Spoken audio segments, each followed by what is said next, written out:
కుమార్.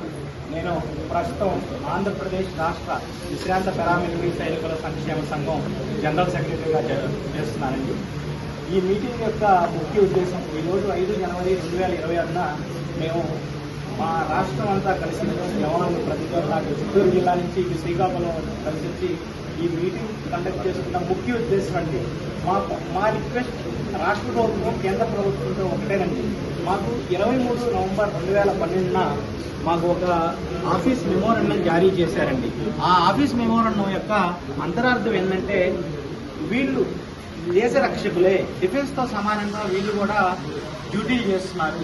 అందువలన వీళ్ళకి ఆంధ్రప్రదేశ్ రాష్ట్ర ప్రభుత్వం ఏవైతే డిఫెన్స్ పర్సన్స్కి బెనిఫిట్స్ ఇస్తుందో అవే బెనిఫిట్స్ని పారామిలిటరీ ఫోర్సెస్ అయినటువంటి BSF, CRPF, CASF, ITBP, SSB, Assam rifle జవాన్లకు కూడా కేటాయించాలని డైరెక్షన్స్ ఇవ్వడం జరిగిందండి.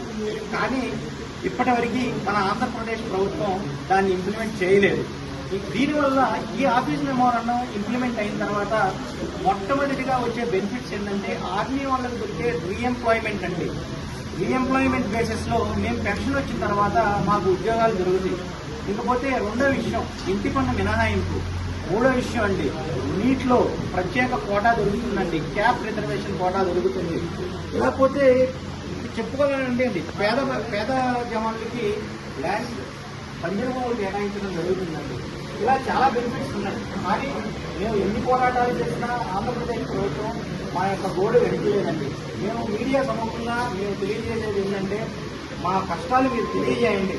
ఆపరేషన్ సింధూర్లో ఎవరైతే డిఫెన్స్ ఉన్నారో వాళ్ళతో కందే కలిపి మేము డ్యూటీ చేసామండి.